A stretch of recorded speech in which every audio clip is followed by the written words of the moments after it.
Volume 4, Chapter 431, 9th of May, 1946. Arrival at Nazareth. Coming from the Sepphoris countryside, one enters Nazareth on the northeastern side, that is, on the highest and rockiest side. The entire amphitheater, on the terraces of which Nazareth is spread, appears when one reaches the top of the hill, which is the last one coming from Sepphoris, and which slopes down rather steeply through ravines towards the town. If I remember it correctly, because a long time has passed, and many mountain places are alike, the spot where Jesus is the precise one where his fellow citizens tried to stone him, but he stopped them with his power, walking through them. Jesus stops to look at his dear yet hostile town, and a smile of happiness brightens his face. What a blessing, ignored and undeserved by the Nazarenes, is his divine smile, which certainly pours and spreads graces on the land which received him when he was a child, saw him grow up, and where his mother was born, and she became the spouse of God, and the mother of God. Also, the two cousins look at their town with evident joy, but Thaddeus's happiness is tempered by austere, reserved gravity, whereas James's is more open and kind, more like Jesus's. Although it is not his town, Thomas's face shines brightly with joy, and pointing at Mary's little house, from the stone oven of which rings of smoke are rising, he says, "The mother is at home, and she is baking bread." And he utters these simple words with such fervent love that he seems to be speaking of his mother with all the affection of a son. The zealot, more calm because of his age and upbringing, smiles, saying, "Yes, and her peace is already arriving in our hearts." "Let us go down quickly," says James. "We will go down this path, and it is unlikely that any of the Nazarenes will see us arrive. They would delay us." "But you will be going away from your home. Your mother also is anxious to see you." "Oh, you may be sure, Simon, that our mother is with Mary. She is almost always there. And she will be there because they are baking, and because of the sick girl." "Yes, let us go this way. We will pass at the rear of Alphaeus' kitchen garden, and we will arrive at the hedge of ours," says Jesus. They go down quickly along a path which, at first, is very steep. Then it becomes more gentle near the town. They go through olive groves and small fields, bare of crops. They pass near the first kitchen gardens in town. And the tall leafy edges around the gardens, and over which hang branches of trees laden with fruit, or the little dry stone walls, all covered with branches hanging outside from orchards, prevent their passing from being noticed by housewives moving about the gardens, or doing the washing, or spreading it on the patches of grass near the houses. The hedge bordering one side of Mary's kitchen garden, which is a tangle of thorns in winter, then thick with leaves in summer, after the hawthorn blooms in spring, or the little fruits become ruby color in autumn, is now adorned with a luxuriant jasmine, and with the undulating calyces of a flower, the name of which I do not know, and which, from the inside of the garden, throw their branches onto the hedge, making it thicker and more beautiful. A blackcap is singing in the thick of the hedge, and the cooing of the doves is heard from inside the garden. The fence also is protected, and entirely covered with branches in bloom, says James, who has run ahead to look at the rustic gate at the rear of the garden, the one which, after not being used for years, was open to let Peter's cart go in and out for John and Syntyche. "We will go along the lane, and will knock at the door. My mother would suffer seeing this protection destroyed," replies Jesus. "Her enclosed garden," exclaims Judas of Alphaeus. "Yes, and she is its rose," says Thomas. "As a lily among the thistles," says James. "The sealed fountain," says the zealot. "Better, the well of living water, which, gushing impetuously from the beautiful mountain, gives the water of life to the earth, and spurts towards heaven with its scented beauty, says Jesus. She will soon be delighted to see you, says James. Tell me, brother, something which I have been longing to know for some time. How do you see Mary? As a mother or as a subject? She is your mother, but she is a woman, and you are God, asks Thaddeus. As sister and as bride, as delight and rest of God, and as comfort of man. I see everything, and I have everything in Mary, as God and as man. She, who was the delight of the second person of the Trinity in heaven, delight of the Word, as well as of the Father and of the Spirit, is the delight of the God incarnate, and she will be the delight of the man God glorified. What a mystery! So, God has deprived himself twice of his delights. In you and in Mary, and he gave you to the earth, meditates the zealot. What love! You ought to say. Love induced the Trinity to give Mary and Jesus to the earth, says James. And not with regard to you, who are God, but with regard to his rose.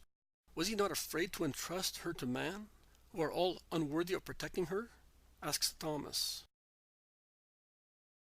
Thomas, the Song of Songs replies to you. The peaceful one had a vineyard, and he entrusted it to vine dressers who, being profaners instigated by the desecrator, would have paid large amounts to have it, that is, all allurements to seduce it. But the beautiful vineyard of the Lord looked after itself by itself, and would not give its fruit to anybody but to the Lord, and it unbosomed itself to him, generating the priceless treasure, the Savior. They have now arrived at the door of the house. While Jesus knocks, Judas of Alphaeus comments, "It would be the case to say, 'Open, my sister, my spouse, my beloved immaculate dove.' But when the door opens, and the sweet face of the Virgin appears, Jesus utters the sweetest word, stretching out his arms to receive her. Mother. Oh, Son, blessed, come in, and may peace and love be with you. And with my mother, and the house, and those in it, says Jesus, entering, followed by the others. Your mother is in there, and the 2 women disciples are busy baking and doing the washing, explains Mary, after exchanging greetings with the apostles and her nephews, who discreetly withdraw, leaving mother and son alone. Here I am with you, mother. We will be together for some time. How sweet it is to come back. The house, and you above all, mother, after so much traveling amongst men. And men become more and more acquainted with you, and through such knowledge of you, they become divided into 2 groups. Those who love you, and those who hate you. And the latter group is the bigger. Evil perceives that it is about to be defeated, and it is furious, and makes people furious. How is the girl? A little better. But she was on the point of death. And her words, now that she is not delirious, correspond, although they are more reserved, to those which she spoke while raving. It would be a lie to say that we have not reconstructed her history. Poor girl. Yes, but Providence watched over her. And now? Now, I do not know. Aurea does not belong to me as a creature. Her soul is mine. Her body belongs to Valeria. For the time being, she will stay here, to forget. Mirtha would like to have her. I know. But I am not entitled to do anything without permission of the Roman lady. I do not even know whether they purchased her with money or simply used the weapon of promises. When the Roman lady will claim her, I will go in your place, son. It is not right that you should go. Let your mother see to it. We women, the least beings for Israel, are not noticed so much if we go and speak to Gentiles. And your mother is so unknown to the world.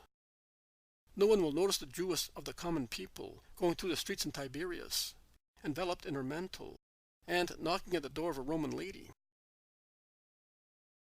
You could go to Johanna's and speak to the lady there. I will do that, son. May your heart be relieved, Jesus. You are so distressed. I understand, and I would like to do so much more for you. And you do so much, Mother. Thank you for everything you do. Oh, I am a very poor help, son, because I am not successful in making you loved, in giving you joy, as long as you are allowed to enjoy some. So, what am I? A poor disciple, indeed. Mother, Mother, do not say that. My strength comes to me through your prayers. My mind rests thinking of you, and, see, my heart finds comfort thus, with my head against your blessed heart. Mother of mine. Jesus has drawn his mother to himself, as she was standing in front of him, while he was sitting on the chest against the wall, and he leans his forehead on the breast of Mary, who gently caresses his hair. A pause of love.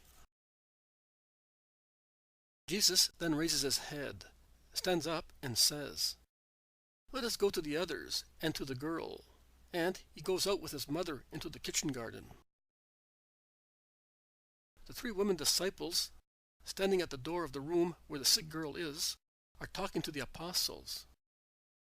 But when they see Jesus, they become quiet and kneel down. Peace to you, Mary of Alphaeus, and to you, Martha and Naomi. Is the girl sleeping? Yes, she is. She is still feverish, and her temperature stupefies and consumes her. If it persists like this, she will die. Her frail body will not resist the disease, and her mind is upset by remembrances, says Mary of Alphaeus. Yes, and she does not react because she says that she wants to die, so that she may not see any more Romans, confirms Martha. And that grieves us, because we are already fond of her, says Naomi. Be not afraid, replies Jesus, going as far as the threshold of the little room and lifting the curtain. On the little bed against the wall, facing the door, appears the little thin face of the girl, bright red at the cheekbones, while all the rest is snow white, buried in the mass of her long golden hair. She is sleeping restlessly, muttering incomprehensible words through her teeth, and with her hand abandoned on the blankets, she now and then makes a gesture as if she were rejecting something. Jesus does not enter. He looks at her with pitiful eyes.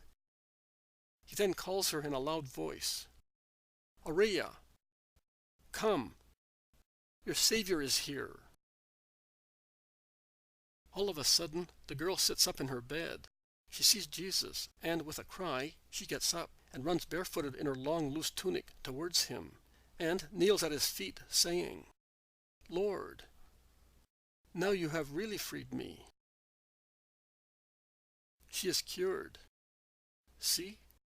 She could not die, because she must become acquainted with the truth first. And to the girl who is kissing his feet, he says, "Rise and live in peace." And he lays his hand on the no longer feverish head.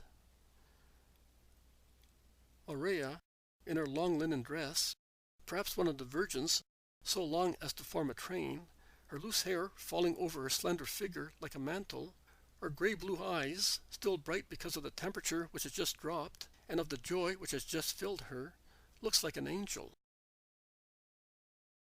Goodbye. We are withdrawing into the workshop while you look after the girl and the house, says the Master, and, followed by his 4 apostles, he goes into Joseph's old workshop, and they sit on the benches, no longer used.